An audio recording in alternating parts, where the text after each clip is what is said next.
परमानंद चिन्मूर्ति अखिल ब्रह्मांड नायक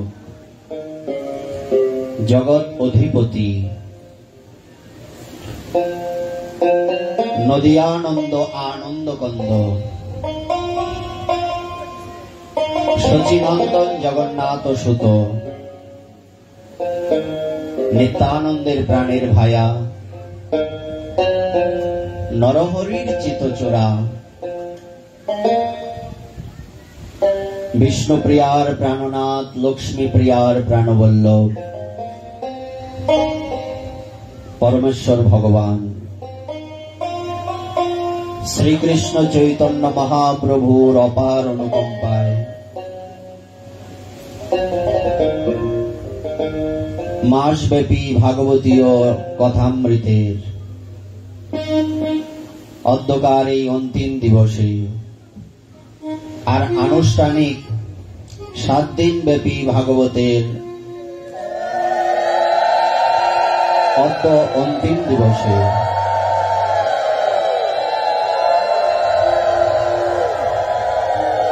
त्रिकालदर्शी महापुरुष महायोगी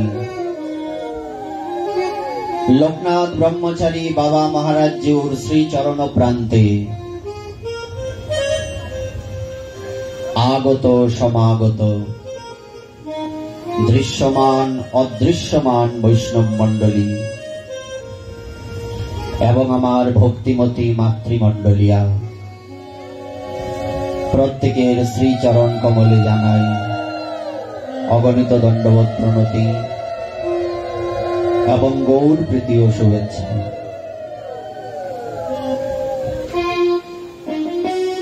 आमादेर परम सौभाग्य आमादेर अत्र मंदिरेर कमिटी बृंद आमादेर जन्य एत सुंदर एकटा प्लैटफर्म तैरी करे दिएछेन सेई जन्य सर्वाग्रे ओनादेर विशेषभावे धन्यवाद ज्ञापन करछि और भागवतेर चरणे ओनादेर जन्य प्रार्थना तादेर समृद्धि आरो उत्तरोत्तर बृद्धि पाक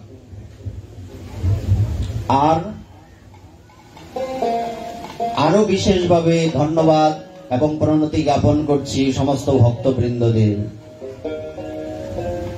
कथाय बोले दोकान मेले बसे आছেন যদি খরিদ্দার না থাকে তাহলে সেই দোকানের কোনো মূল্য থাকে না তেমনি ভাগবতের আসরে যদি ভক্তমণ্ডলী না থাকে শ্রোতৃমণ্ডলী না থাকে আর বিশেষ করে আমার ভক্তিমতী মাতৃমণ্ডলীয়া ওনারা না থাকে তাহলে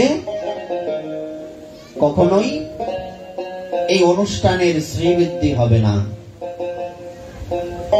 খরিদ্দার যেমন দোকানের প্রাণ সর্বস্ব তেমনি ভাগবতের প্রাণ সর্বস্ব হলেন ভক্তবৃন্দ।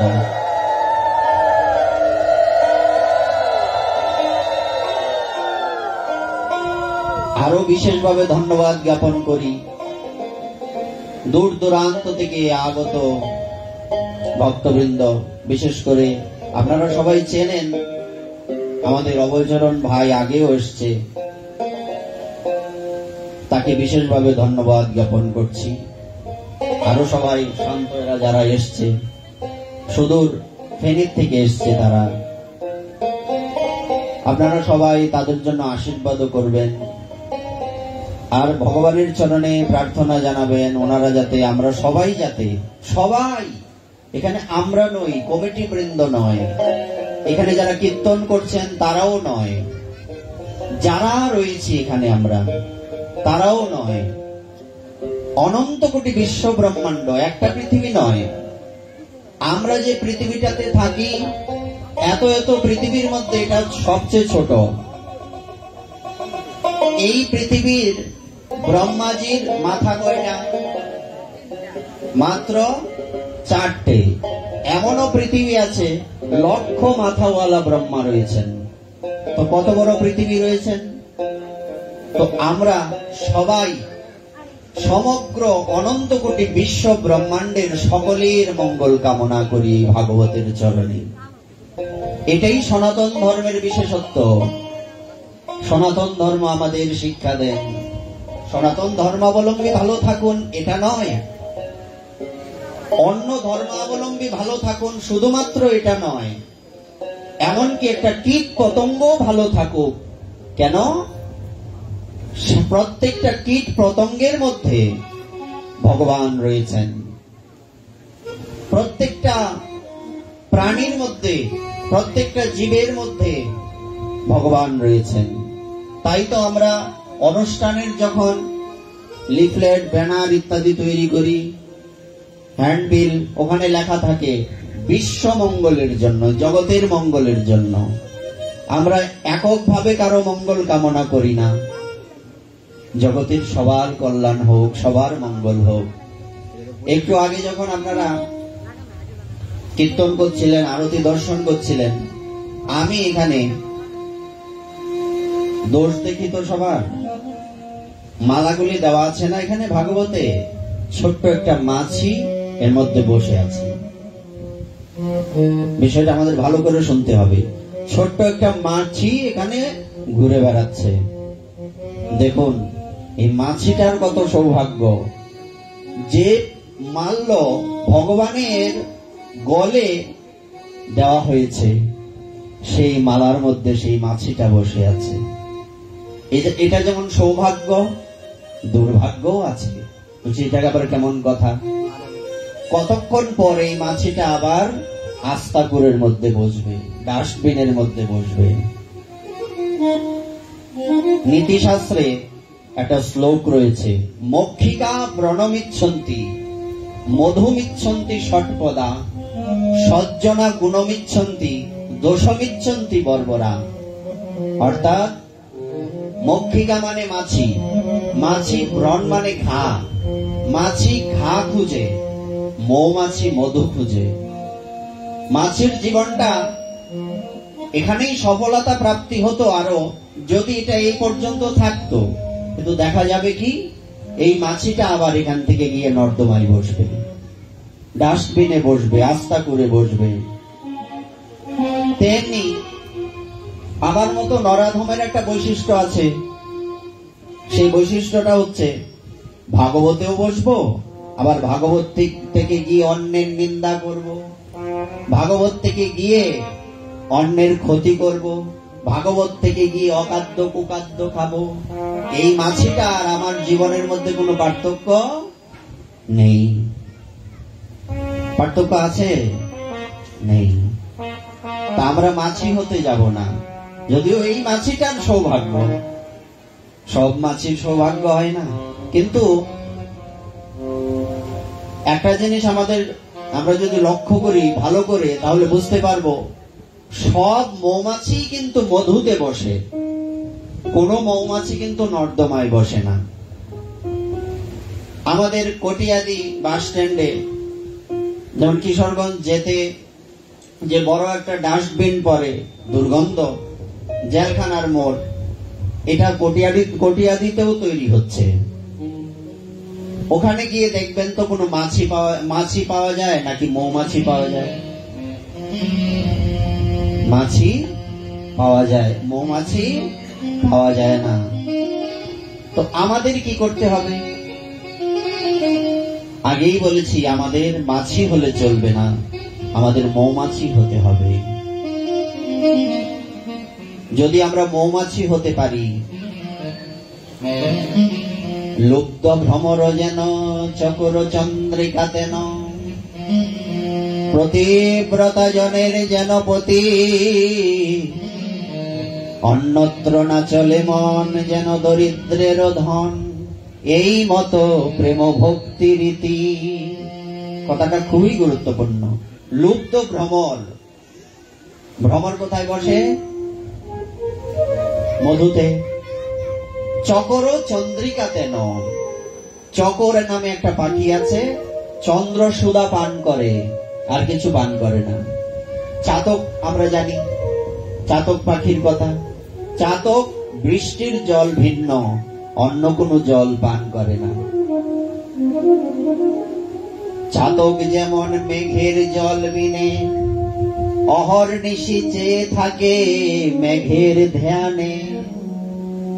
আমরা 1 মাস ব্যাপী যখন ভাগবত আলোচনা করছিলাম, আমরা ধ্যানের কথা বর্ণনা করিনি?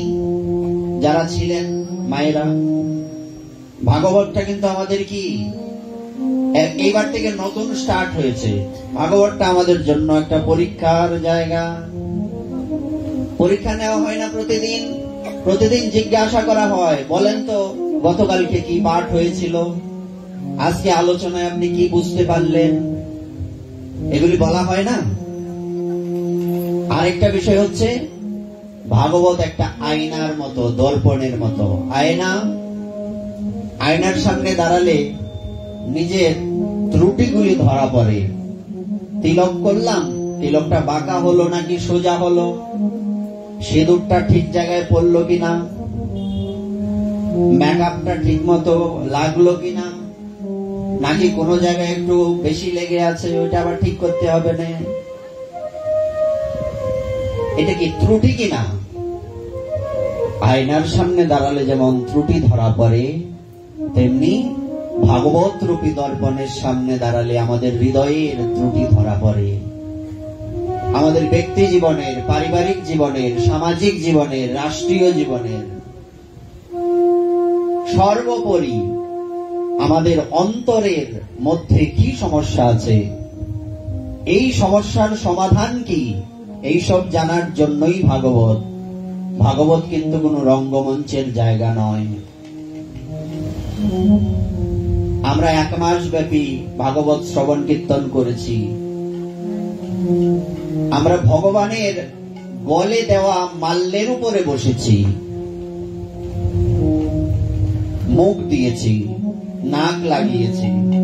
আরতি করার পরে পুষ্প কি করা হয়, তুলসী কি করা হয়, নাকে ঘ্রাণ নেওয়া হয়। কেন ঘ্রাণ নেওয়া হয়? না, ভগবানের চরণে অর্পিত তুলসী এবং পুষ্পের ঘ্রাণ নিলে আমাদের হৃদয়ের দুর্বাসনা দূরীভূত হয়। আমাদের হৃদয়ের সমস্ত কামনা বাসনা কি হয়? মরে যায়, ধ্বংস হয়ে যায়। তাই প্রতিদিন আমাদের কি করতে হবে? এই নাক দিয়ে আমরা কি করব? প্রতিদিন ভগবানের চরণে অর্পিত পুষ্প তুলসীর ঘ্রাণ নেব, মহাপ্রসাদের ঘ্রাণ নেব। আর কি করব? এই মুখে ভগবানের প্রসাদ আস্বাদন করব। এমন কিছু গ্রহণ করব না যা গ্রহণ করলে আমাদের অমঙ্গল হয়। 1 মাস গ্রহণ করলাম, পরে করব না, এমনটা যাতে না হয়। আস্তে আস্তে হবে, এটা ঠিক, কিন্তু এমনও আমরা অনেকেই আছি নিয়ম মাস করি 50 বছর ধরে, ওই 1 মাসেই চলছে, বাকি 11 মাস আগের মতোই আছি। পরিবর্তনের দরকার। আপনারা এখানে যারা আছেন, আমরা সবাই যদি জিজ্ঞাসা করা হয় কারো ব্যাংকে কি টাকা কমে না বাড়ে? কমে। কোনদিন কমে? টাকা বাড়ে, ব্যাংক ব্যালেন্স বাড়ে। কেন ভগবানের সেবা একটা দুটো করে বাড়তে পারে না? আজকে আমি অনেক ব্যাংক ব্যালেন্স করলাম, আমার অনেক সম্মান, আমার অনেক প্রতিষ্ঠা, আমার অনেক প্রভাব, আমার অনেক প্রতিপত্তি, কিন্তু আজকে যখন মারা যাব, যে মুখে ক্ষীরদধি ননি, কত মুখরোচক খাবার খেয়েছি, সেই মুখের মধ্যে আগুন দেওয়া হবে। শুধু কি আগুন দেওয়া হবে? না তো, শুধু আগুন দেওয়া হবে না। আমাদের এই যে মুখ, এই মুখে যদি আমরা বাজে কথা না বলি, আন কথা না বলি, অন্যের নিন্দা না করি, আগুন সবার মুখেই দেওয়া হয়, কিন্তু সবার সম্মানটা সমান থাকে না। একজন সাধু যখন চলে যান, তখন পৃথিবী দেবী পর্যন্ত কাঁদেন। আর আমার মতো মূর্খ, আমার মতো পামর মরে গেলে জগতের জীব হাসবে, মরছে ভালোইছে। আমরা এমন জীবন তৈরি করব না। আমরা এমন জীবন তৈরি করব যে জীবনে লোকেরা বলবে যে না, সে ভজন করত, সাধনা করত, ভগবানের সেবা ছাড়া তার জীবনে কিচ্ছু ছিল না। তো আসুন আমরা সবাই মিলে আজকের এই ভাগবতের চরণে নিবেদন জানাই, প্রভু 1 মাস যেহেতু তোমার প্রসাদ পেয়েছি, এই প্রসাদ যাতে আর চিনতে না। চলুন আমরা এখানে বসে সংকল্প করি, আজকের পরে না কারো পিছনে লাগবো না। আজকের পরে নিজের জীবনটাকে গোবিন্দ চরণে সঁপে দেব। গোবিন্দকে পাবো কোথায়? সঁপে দিব। বিগ্রহ রয়েছেন, কিন্তু আমাদের কি বিগ্রহের প্রতি ওই রকম ভালোবাসা আছে? এখনো কি বিগ্রহকে ভগবান মনে করি? মন থেকে বলো তো মা, মনে করি? এখনো বিগ্রহকে ভগবান মনে করতে পারছি না। তো ভগবানের সাক্ষাৎ কিছু বিগ্রহ রয়েছেন, সেই বিগ্রহগণ কারা? গ্রন্থ, বৃন্দা দেবী, গোমাতা, সাধুগণ, ইনারা হচ্ছেন ভগবানের সাক্ষাৎ বিগ্রহ। তাই মহাজন বলছেন, ধ্রুব প্রহ্লাদ আদি সবাই, প্রভু তোমাকে যদি না পাই ক্ষতি নাই, কিন্তু তোমার ভক্তদের চরণ থেকে যাতে দূরে যেতে না হয়। আজকে এখানে ভাগবতে কত ভক্ত, যদিও কালকে অধিবাস কীর্তন থাকবে 3 দিন 24 প্রহর ব্যাপী, তারপরে কেউ কিছু মনে করবেন না। তারপরে আমরা তো এখানে থাকি, কাউকে পাওয়া যায় না। আমাদের মন্দিরের সাথে কি সম্পর্কটা এই অবধি যে মন্দিরে সেবায়েত যারা থাকেন তাদেরকে একটু খরচ দিতে হবে, মন্দিরে টাকা পয়সা দিতে হবে, একটু বাজার করে দিতে হবে, ব্যাস হয়ে গেল। এটা তো করতেই হবে, কিন্তু আমাদের এর মধ্যে সীমাবদ্ধ থাকলে চলবে না। আমি এমন বহু জায়গা দেখেছি, প্রতিদিন সকালে দোকানে যাওয়ার আগে, ব্যবসা প্রতিষ্ঠানে যাওয়ার আগে, চাকরিতে যাওয়ার আগে চাবিটা ভগবানের চরণে স্পর্শ করিয়ে তারপরে ভক্তরা দোকানে যান। প্রতিদিন যদি আমরা ভগবানকে একবার প্রণাম করি, প্রতিদিন যদি একবার আসি, এতে আমাদের মঙ্গল হবে না অমঙ্গল হবে? সবার মঙ্গল হবে, পরম মঙ্গল হবে। ভগবান বলেছেন, যদি কেউ আমাকে একবার মন থেকে প্রণাম করে, আমার চরণে আত্মসমর্পণ করে, তবে আমি তার হয়ে যায়, সে আমার হয়ে যায়। আমি তার সব বহন করি। যোগক্ষেমং বহামি অহম অনন্যশ্চিন্তয়ন্ত মাম ये जना पर्युपासते तेषां नित्यभियुक्तानां योगक्षेमं বহাম্যহম। যোগ এবং ক্ষেম আমি উভয় বহন করি। আমরা কি চাই না ভগবান আমাদের সব বহন করুন? ভগবান কি শুধু পুণ্য গ্রহণ করেন? না, এই সংসারে সবাই আপনার ভালোটা গ্রহণ করবে। এই যে আমি এখানে বসে আছি না, বড় বড় কথা বলছি, আমার সাথে একটু খারাপ ব্যবহার আপনি করে দেখুন না, আপনাকে আমি কি দৃষ্টিতে দেখি।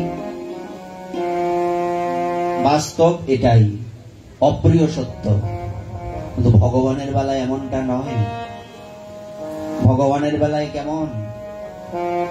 ভগবান চিন্তা করেন, কেউ যদি আমাকে ভালো না বাসে, বন্ধু মনে না করে, নিজের প্রাণবল্লভ মনে না করে, পুত্র না মনে করে, তাও আপত্তি নাই। কেউ যদি কংসের মতো শত্রুও মনে করে, তাকেও আমি কৃপা করি। আরেকজন দেখান তো এরকম ভগবান আছে কি? খুঁজে পাওয়া যাবে? কেউ না। আমার যেদিন মৃত্যু হয়ে যাবে, আপনাদের যেদিন মৃত্যু হয়ে যাবে, অন্তিমে সেই খেয়াঘাটে কে থাকবেন? কে থাকবেন? গুরুদেব থাকবেন, আর কেউ থাকবেন না। তাই আমাদের প্রথমে কি করা উচিত?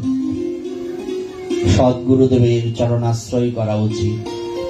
আজকে আমাদের ভাগবতের বিশেষত্ব নেই, আজকে আমাদের উপসংহারের বিশেষত্ব। আজকে হচ্ছে অন্তিম দিবস, উপসংহারের দিবস। সারা বৎসর বা সারা মাস আমরা কি শুনলাম? আজকে এর ইতি টানা হচ্ছে। ভাগবতের ইতি হয় না, বিশ্রাম হয়। সবকিছুর ইতি হয়, কিন্তু ভাগবতের বিশ্রাম হয়। তাই আমরা কি করব? শ্রী গুরুদেবের চরণে মন প্রাণ দিয়ে আত্মনিবেদন করব। কেন? শ্রী গুরুদেবের কৃপা ভিন্ন ভগবানকে পাওয়ার দ্বিতীয় কোনো রাস্তা নেই। প্রমাণ কি? আমরা কালকে বলে দিয়েছিলাম, আপনাদের মনে আছে? আমরা বলেছিলাম আমরা আজকে একটু বলবো যার মন্দিরে, যার চরণে আমরা বসে আছি, ওনার গুরু ভক্তি নিয়ে। মনে আছে না মা? মনে আছে তো? আমরা বলে দিয়েছিলাম ইনি যে এত বড় মহাপুরুষ হয়েছেন, যাকে আমরা ভগবানের থেকে বেশি সম্মানিত করছি, ভূষিত করছি, সেই বাবা লোকনাথ ব্রহ্মচারীজি কিসের জন্য এত উপরে গেলেন?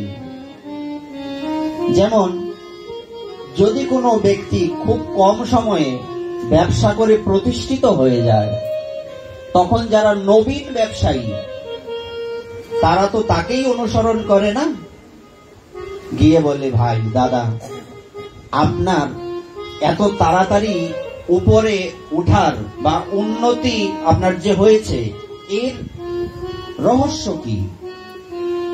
তেমনি আমাদের জানতে হবে, যারা ভগবানকে পেয়ে ধন্য হয়েছেন, যারা ভগবানকে হৃদয়ে ধারণ করেছেন, সেই মহাপুরুষগণ তাদের কি রহস্য, তারা কি পেয়ে আর কি সোপান পেয়েছেন? সাপ লুডু আছে না, আমরা খেলতাম আগে, পিছনে সামনের দিকে একটা আছে, পিছন দিকে আরেকটা। এর মধ্যে দেখা যায় কখনো কখনো সাপ, বড় সাপের মুখে পড়লে লেজে, ছোট সাপের মুখে পড়লেও লেজে আসতে হয়, কিন্তু বড় সাপের মুখে পড়লে একদম 15 না 13-র মধ্যে, আমার মনে নাই, 13-র মধ্যে 13 মানে ফেরো করে যেতে হয় না? আবার মই পেলে লাফ দিয়ে উপরে চলে যাওয়া। আমাদের জীবনটা তো এরকমই। আমরা শুধু খেলবো না, এর মধ্যে কি আছে দেখব। আমরা সাপের মুখে পড়তে চাই না। আমরা ভগবানের কাছে প্রার্থনা করি, আমরা সাপের মুখে নয়, আমরা যাতে মই পেতে পারি। এই মই বেয়ে ধাপে ধাপে ধাপে ধাপে ভগবানকে প্রাপ্তির কয়টা সিঁড়ি আছে আমরা কারা জানি? কয়টা সিঁড়ি? 9টা সিঁড়ি। বলতে পারবেন? আমরা পড়িয়েছি, গুরুকুলে পড়াইনি? ভগবানকে পাবার 9টা ধাপ রয়েছে। কি কি? শ্রবণম, কীর্তনম, বিষ্ণু শরণম। নববেদা ভক্তি বলতে পারো না? কি কি? শ্রবণ, কীর্তন, অর্চন, স্মরণ, বন্দন, দাস্য, সখ্য, পাদসেবন, আত্ম। কয়টা সিঁড়ি? 9টা সিঁড়ি। এই ধাপ অতিক্রম করে করে ভগবানের চরণ প্রান্তে পৌঁছতে হবে। ময়ের নিচে হচ্ছে এই পৃথিবী, আর ময়ের উপরিভাগটা হচ্ছে ভগবানের চরণ। লাভ দিয়ে চলে যেতে পারবো যদি মইটা পেতে পারি। মই কি এমনি পাওয়া যাবে? বাবার কাছে গিয়ে জিজ্ঞাসা করতে হবে, বাবা তুমি যে মই পেয়েছো, ওই মইটা পাওয়ার রহস্য কি, কিভাবে পেয়েছো? তাই না? আমরা আজকে দেখবো বাবা মইটা কিভাবে পেয়েছেন। আপনারা সবাই জানেন বাবা লোকনাথের আরো তিনটে ভাই রয়েছেন, বড় দাদা, উনি চতুর্থ সন্তান। লোকনাথ বাবার যিনি পিতা ছিলেন রামনারায়ণ মহোদয়, ইনার মনে ইচ্ছে ছিল যে আমার একটা সন্তান সাধু হবে, কিন্তু মাতা কমলা দেবী মায়ের মন কিনা ইনি সাধু হতে দেবেন না। শেষে দেখা গেল লোকনাথ বাবাকে একরকম জোর করেই সাধু বানানো হলো। হ্যাঁ নেই, বাবা জোর করে পাঠিয়ে দিয়েছেন। মায়ের কিন্তু ইচ্ছে তখনও ছিল না। একলা পাঠিয়ে দিয়েছিলেন? পাঠিয়ে দেননি, একজনের হাতে দিয়েছিলেন। ব্যক্তিটাকে ভগবান গাঙ্গুলি গুরুদেব, ওনার হাতে সঁপে দিয়েছিলেন। উনি আগেই বলেছিলেন, আমি তোমার ছেলেকে সাধু তৈরি করব, একটা শর্ত আছে। বলছি কি শর্ত? যেদিন তার পৈতে হবে, উপনয়ন হবে, সেদিন আমার হাত ধরে এক কাপড়ে বাড়ি ছেড়ে চলে যেতে হবে। 8 থেকে 12 বৎসরের মধ্যে উপনয়ন হয় ব্রাহ্মণের সন্তান তো। যেদিন উপনয়ন হয়েছে সেদিন পিতা গুরুদেবের হস্তে তুলে দিয়েছেন। কথাই বলে গুরু মাতা গুরু পিতা, বলে কিনা? আরেকটা কথা বলে মাতা গুরু পিতা গুরু, গুরু জ্যেষ্ঠ ভাই, তার চেয়ে অধিক গুরু ভজিলে সে পায়। তার চেয়ে আরো অনেক গুরু, গুরু এক নয়, অনেক গুরু রয়েছেন। মাতা পিতা কি করেছেন? মা সন্তানকে দিতে চাননি, বাবা নিজের হাতে, শেষে মাও রাজি হয়েছেন, কিছু করার নেই। ভগবান গাঙ্গুলির হাতে দিয়ে কি বলেছিলেন? আপনারা তো অনেকেই বাবার ভক্ত, বলুন তো কি বলেছিলেন? বলেছিলেন, আমরা আপনাকে ভরসা করে আপনার হস্তে লোকনাথকে সমর্পণ করছি। আপনি লোকনাথকে আপনার মনের মতো করে তৈরি করবেন। আজকে থেকে লোকনাথের প্রতি আমাদের কোনো দাবি নেই।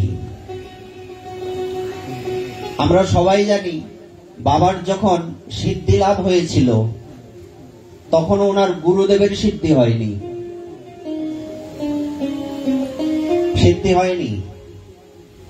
যখন ভগবান গাঙ্গুলি বসে আছেন মনমরা হয়ে, তখন সেখানে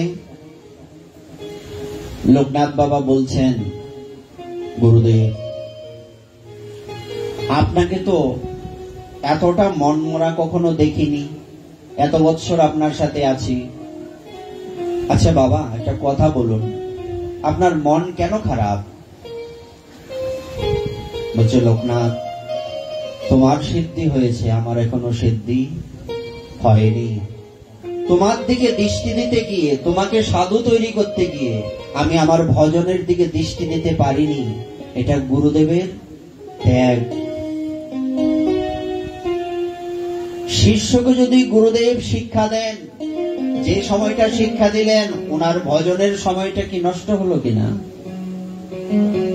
যদি শিষ্যকে গুরুদেব আঘাত করেন, গুরুদেবের ভজন কমই হলো কিনা? শিষ্যের জন্য সৌভাগ্য বটে। গুরু যদি মারে লাথি, তার আধার ঘরে জলে বাতি।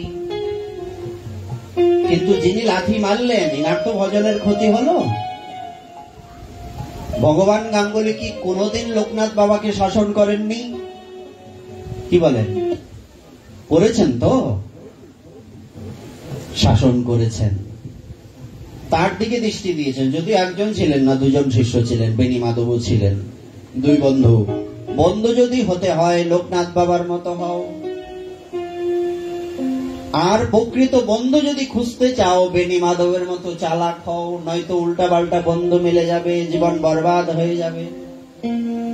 পৃথিবীতে থাকতেই বলো হরি হরি বল। মানুষে বলে এটা মরলে যেই কথা, থাকলে এই কথা, মরে না কেরে। এই কুলাঙ্গারটা জ্বালায় মারতাছে, এইটার লাগে ঘুমাইতারি না। রাত্রের 2টার সময় মদ খায় ঘরে ঢুকে, এটা মরলেই কি আর বাঁচলেই কি। যদি চালাক হতে হয়, বন্ধু খুঁজতে হয়, বেনি মাধবের মতো বন্ধু খুঁজে বের করো। লোকনাথ বাবা যিনি, তাকে বন্ধু করেছিলেন। বাড়ির থেকে ছোট, কত আর বছর বয়স, এখনো কি স্বাভাবিক হয়েছিল? এত কম বছর বয়স, এই বয়সে সিদ্ধান্ত নিয়ে নিয়েছেন। কথায় বলে, কালকে গোসাইজি পাঠে বলছিলেন যে যদি কেউ ভজন করতে যায়, লোকে বলে করিস না, পারতে না। মনে আছে আপনাদের? হ্যাঁ, এই জিনিসটা মানুষ খুব করতে পারে। কেন না? আরো বয়স হলে করবে। বয়স হলে ভজন হয়? একদমই হবে না ভজন। বয়স যত হবে তত ভজন নষ্ট হয়ে যাবে, শরীরের শক্তি হানি হয়ে যাবে। বলো বৃন্দাবন বিহারী লাল কি, ভগবত ভগবান কি। এবার সিদ্ধান্ত যদি নিতে হয়, আগের থেকেই নিতে হবে। যার হয় না 9, তার হবে না 90, 9এই হতে হবে। তাই তো বাবারও হয়েছিল। আর এদিকে বাবা লোকনাথ জিজ্ঞেস করছেন, গুরুদেব আপনার মন কেন খারাপ? বলছে, লোকনাথ আমার সিদ্ধি হয়নি এখনো। বাবা লোকনাথ তাকিয়ে আছেন গুরুদেবের দিকে অপলক দৃষ্টিতে। গুরুদেবকে এত দুঃখী কখনো দেখা যায়নি। লোকনাথ আমার যাওয়ারও তো জায়গা পর্যন্ত পৌঁছে দিতে। গুরু যদি হতে হয়, লোকনাথ ভগবান গাঙ্গুলির মতো গুরু হও। এখন তো গুরু ঘরে ঘরে পাওয়া যায়। সানাসুর বাদামের মতো গুরুদেব বিক্রি হয়, হ্যাঁ নেই? আরে ভাই, আমি এমনও দেখেছি যে দীক্ষা মন্ত্রটা গুরুদেব দিয়েছেন, ওই মন্ত্রটা ঠিক মতো উচ্চারণও করতে পারে না, হ্যাঁ নাকি দীক্ষা দেয়। আমরা সাহস পাই না এখনো দীক্ষা দিতে, যদিও যোগ্যতা নেই। মন্ত্র তো বলতে পারি গুরুদেবের কৃপায়। আর নদু সদু সব গুরুদেব হইয়া বিনাশ করতেছে সব। হ্যাঁ, গুরু যদি হতে হয়, গুরু হওয়ার আগে ভাবতে হবে আমি কি আমার শিষ্যের দায়িত্ব নিতে পারবো? আমি কি আমার শিষ্যকে ভগবানের চরণ পর্যন্ত পৌঁছে দিতে পারবো? লোকনাথ বাবা শুনছেন কথাগুলি, ওনার চোখ দিয়ে টপ টপ করে জল পড়ছে। জীবনে কোনোদিন এই কথা তো শুনেনি। শিষ্যের সিদ্ধি হয়ে গেছে, গুরুদেবের হয়নি। তখন লোকনাথ বাবা বলছেন, গুরুদেব আমি আমার যেদিন উপনয়ন হয়েছিল, সেদিন আমার মাতা পিতা আপনার চরণে আমাকে সঁপে দিয়েছিলেন। আপনার হাত ধরে বের হয়ে গিয়েছিলাম এক কাপড়ে। আপনি জিরো থেকে হিরো বানিয়ে দিয়েছেন। গুরুদেব আমি কি আপনার জন্য কিছু করতে পারি? ভগবান গাঙ্গুলি বলছেন, লোকনাথ এই জন্মে আর হবে না। সময় গেলে সাধন কমপ্লিট হয়নি। উনি সাধনা করেছেন, কমপ্লিট হয়নি। এই জন্মে হবে না। আবার যখন আসবো, আমাকে তুই শিষ্য করিস। বাবা লোকনাথ স্তব্ধ হয়ে দাঁড়িয়ে আছেন। বাবা আপনি কি বলছেন? আমি আপনার গুরুদেব হব? পারবি না। আপনার কৃপা হলে পারবো গুরুদেব। গুরুদেব হাসছেন। সেই আম্বাদাসজির কথা মনে আছে না? আমরা অনেকবার বলেছি, আপনারা শুনেছেন। ওই যে ডাল কাটলে কুয়োর মধ্যে পড়তে হবে ডাল সুদ্ধা, হ্যাঁ? সেখানে কি হয়েছিল? আম্বাদাসজি ইনি এগিয়ে গিয়েছিলেন, গুরুদেব আমাকে আদেশ করুন, আমি ডাল কাটবো। তুই পারবি? বাবা আপনার কৃপা হলে পারবো। কিরকম দৃষ্টান্ত দেওয়া হচ্ছে। এক কম বয়সী বাবাজি এক ব্রজবাসীর দরজায় ভিক্ষা করতে গিয়েছে। মাইয়া রাধেশ্যাম, রাধেশ্যাম বললে কোথায় ভিক্ষা পাওয়া যায়? একমাত্র বৃন্দাবনে পাওয়া যায়। বলছে বাংলাদেশে পাওয়া যায় না? বলছে যায়, কিন্তু কেউ ভিক্ষা করতে আসলে তোমার বাড়ি কই গো, কেড়ে ভিক্ষা করো, তোমার বাড়িতে কেডা কেডা আছে, কত প্রশ্ন। কিরে ভাই, তুমি এক পট চাউল দেবে কিনা সন্দেহ, তুমি তার 14 গোষ্ঠীর খবর নিচ্ছ। এই সময়ের মধ্যে সে আরো দুটো করে গিয়ে আরো ভিক্ষা তাড়াতাড়ি নিয়ে বাড়ি চলে যেত, পেটে খিদে আছে। কিন্তু বৃন্দাবনে ওখানে রাধেশ্যাম বলে দাঁড়ালেই হয়। রাত্রের 2টো বাজে। এই অভয়চরণ ভাই আমাদের সাথে ছিল, আমরা একসাথে 84 ক্রোশ পরিক্রমা করেছি। 2টো নাই, 3টে নেই। দরজার সামনে মাইয়া রাধেশ্যাম, দরজার সামনে দাঁড়ালে ঘুম তো সবার সমান নয়, ঘুম ভাঙতে একটু দেরি হতে পারে। দৌড়ে উঠেছেন সে মা, দৌড়ে উঠেছেন। আর এদিকে দেখা গেল বাবাজি চলে যাচ্ছেন না, শুধু শুধু ঘুমিয়ে আছেন, ওনাকে বিরক্ত করে লাভ নেই, চলে যাচ্ছেন। পিছন থেকে ডাকছেন, ও বাবা রুকো, বসো, তোমার জন্য রুটি করা আছে। ঘরে রুটি থাকেই। এমনও পরিস্থিতি হয়েছে, বাবা তুমি আমার ঘর থেকে অভুক্ত যাবে, একটু বসো বাবা, একটু বসো, রুটিটা করে দিই। 2টো বাজে রাত্রে। আপনারা ঠ্যাঙ্গা নিয়ে দৌড়াবেন, আমি যাই না। রাত্রে 2টো বাজে আপনাদের বাড়িতে, তখন গোসাই সাধু মন্দিরের সেবায় লোকনাথ বাবার পূজারের কোনো বেল নাই। এবেলা ঘুম নষ্ট কইরা এবার ভিক্ষা নিতে আইছস কয়দিন? হ্যাঁ না, আমার পশ্চিম পাড়ার ভক্তরা এরকম করবে না। 2টা নাই, 3টা নাই, 5টার সময় গেলেও দরজা খুলে বেরিয়ে আসবে। এত ভালোবাসে সন্তানের মতো, বাবা ছাড়া ডাকে না। আমি আমার এই 30 বছরের জীবনে যত জায়গায় গিয়েছি, আমার যত এরিয়া আছে, আমার মামার বাড়ি, আমার নিজের বাড়ি, যেখানে পড়াশোনা করেছি, সেখানে যত জায়গায় অনুষ্ঠানে যাই, সেখানে একটা এরিয়াতে এত লোক বাবা বলে আর নাই। সন্তান বলে বাবা ডাকো। আর ছোটরা যারা আমার বিদ্যার্থীরাও রয়েছে, এখানে শতাধিক বিদ্যার্থী রয়েছে। রাস্তায় গুরুজি প্রণাম, রাধে রাধে, ছোট ছোট ছেলে মেয়েরা। তখন গর্ব হয় যে কি ভেতরে যদি স্নেহ না থাকে, বিদ্যা শিক্ষা দেওয়া যায় না, তখন মনে হয় এরা সব আমার সন্তান। তাই চেষ্টা করা হয় অন্তত একটু যদি এদেরকে এই গুরুকুলে পাঠদান করানো যায়। আপনারা অনেকেই হয়তো জানেন না, বাবা লোকনাথ ব্রহ্মচারী জিউর কৃপায় এখানে প্রতি শুক্রবার, যদিও এখন উৎসব চলছে বলে এখন গুরুকুলটা কিছুদিন কি আছে, অফ ডে চলছে, এদের বন্ধ চলছে, কিন্তু প্রতি শুক্রবারে এখানে ক্লাস হয় বিকেলে। যাদের যাদের ছেলে মেয়ে রয়েছে, শুধু ছেলে মেয়ে নয়, আপনারা যারা রয়েছেন সকলেই আসবেন। আপনাদের থেকে আমরা কিছু শিখতে পারবো। আপনারাও হয়তো জানি না, ছোট বড় সবার থেকেই নাকি শিক্ষার আছে, 2 অক্ষর শিখলেও শিখতে পারেন। আপনাদের কাছে এই বিশেষ নিমন্ত্রণ রইল, আপনারা আসবেন। 1 বছর পার হয়ে 2 বছরে পড়েছে। আমাদের গুরুকুলে শতাধিক বিদ্যার্থী আছে, এটাও সচরাচর দেখা যায় না, কিন্তু তাও কম।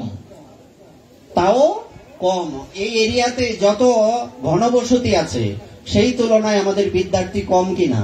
অনেক কম। আমরা এটা চাই না। আমরা চাই এখানে সকলে সব ছেলে মেয়েরা এখানে আসুক, আমরা নিজেরাও তাদের থেকে শিখবো, তারাও আমাদের থেকে শিখবে। যেটা বলছিলাম, কোটি আদিবাসীরা রাধেশ্যাম বললে দৌড়াবে না। দৌড়াবে? দেখি কারা কারা দৌড়াবে, হাত তুলো। দেখ কালও কারে কইবা দৌড়াইতাছ, দৌড়াইতারবা? একদম না। এটা কেউ রাধেশ্যামকে 2টার সময় বললেও কেউ দৌড়ান দেবে না, সকালবেলা দুপুর বেলা যখনই যায় দৌড়াবে না। ব্রজবাসীদের বৈশিষ্ট্য এটা। শুধু একজনের বেলায় হলে হবে না, এটা সকলের বেলায় হতে হবে, যারাই ভিক্ষা করতে আসবে। এত কথা জিজ্ঞেস করার দরকার নাই, তোমার যা যোগ্যতা আছে দিয়ে দাও, দিয়ে দাও। কেন? ভিখারি হয়ে ভগবানও তো তোমার দরজায় আসতে পারেন। কার এসেছিলেন? বলি মহারাজের এসেছিলেন। এখানে একটু দাঁড়াচ্ছি, পিছনেরটা একটু বিশ্রাম দিয়ে আসি, নয় মনে থাকবে না। এইবার দরজার সামনে কম বয়সী বাবাজি দাঁড়িয়েছেন, মাইয়া রাধেশ্যাম। বেরিয়ে এসছে যুবতী রমণী, তাকিয়ে দেখছে এত সুন্দর বাবাজি, এত কম বয়সে। এ বাবাজি, অকালে সকাল কেন? বলছে এত কম বয়সে ভজন কেন? বলছে পন্ত বহুদূর, যদি সকাল সকাল বের না